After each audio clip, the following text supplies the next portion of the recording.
عن جد ما بعرف اذا بس انا هيك بحس انه اول اسبوع برمضان بيمرق مثل صدمة الجوع، صدمة الكافيين، صدمة التغيير. واول ما يبلش الاسبوع الثاني برمضان بنبلش نستوعب يعني التغيير، وبنصير بنحس انه لا اكيد حيمشي الحال بقية رمضان. خلص تعودنا، المعدة تعودت على انه بالنهار ما ناكل، تعودنا على انه نكون ملتزمين ومنضبطين اكثر بالعبادات.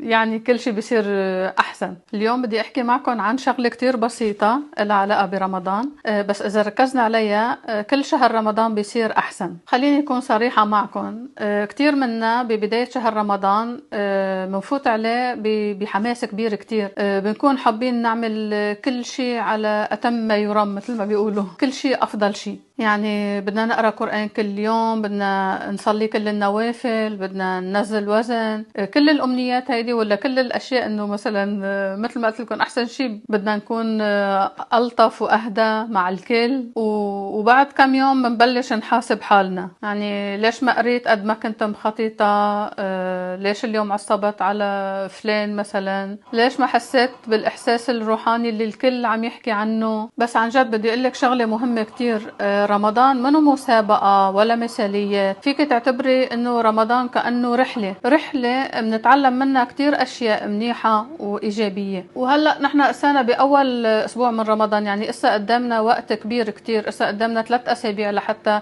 الاشياء مثلا اللي مقصرين فيها نرجع نعدلها. فهذا انا بعتبره يعني احسن وقت لحتى تعدلي نيتك يعني، ومش لتجلدي حالك. ونصيحتي لإلك بهذا الشهر الفضيل هي نصيحة بسيطة كتير، وهي انه لا تحملي حالك فوق طاقتك، بس كوني ثابتة. ما ضروري تعملي كل شيء بنفس الوقت، بس ضروري تعملي شيء وتلتزمي فيه. هذا يعني مثل ما بيقولوا مختصر مفيد. بدل ما تقولي انه بهالشهر بدي يكون شخص مختلف كليا، قولي اليوم بدي اعمل شيء مختلف، مثلا بدي اقلل من عصبيتي شوي. لان مثل ما دايما بقولكم السر مش بالكمية، السر بالاستمرارية. كلنا بنعرف انه في ناس ببلشوا رمضان بسرعة الصاروخ بيكونوا بدهم يعملوا كل شيء بنفس الوقت، وبنص رمضان بيخلص البنزين تبعهم، ببلشوا انه يعني يتراجعوا شوي شوي شوي. وفي ناس ببلشوا ببطء اكيد، بس بيوصلوا لنهاية الشهر وهن اقوى بكتير. وهلا قولي لي انت اي نوع بدك تكوني. انا اكيد انكم كلكم بتعرفوا انه رمضان ولا الصيام هو مش امتناع بس عن الاكل، هو للصراحة تدريب على الصبر، تدريب على الانضباط، تدريب على انك تقولي لا لرغبة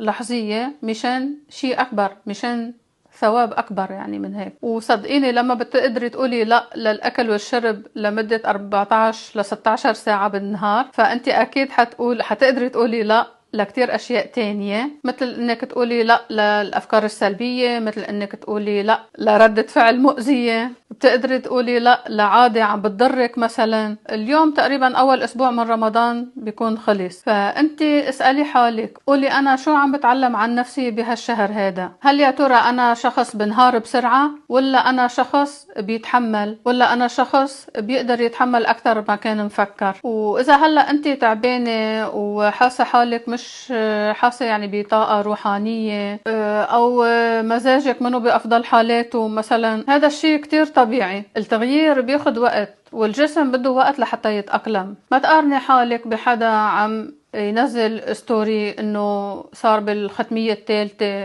انت ما بتعرفي شو ظروفهم، وما حدا كمان بيعرف شو ظروفك انت. فدايما قارني حالك بحالك سابقا. فاللي بدي اقوله انه دايما ركزي على تقدمك انت، يعني حتى لو كان التقدم بسيط وصغير انبسطي فيه وكوني مقتنعة. وهلا بدي انصحكم نصيحة كمان كتير صغيرة انا جربتها وكتير كتير استفدت منها، وهو انه قبل الافطار ب5 دقايق سكروا التليفون، حطوا على جنب وقعدوا، يعني تكون هيدي 5 دقايق هيك لإلكن بينكم انتو وربكن. ادعوا ربكن يعني بالاشياء اللي انتو بدكن اياها. ما ضروري دعاء كبير وتحفظيه ولا هيك، يعني انت بلغتك الخاصة مثل ما بتحكي مع ولادك، مثل ما بتحكي مع حي الله شخص تاني، يعني بكلماتك انت بتحكي مع الله سبحانه وتعالى، وتقولي له يثبتك، وتقولي له يا رب ساعدني كون افضل، يا رب خليني كمل شهر رمضان مثل ما انت بتحب، يا رب خليني اطلع من هالشهر احسن من ما انا كنت قبل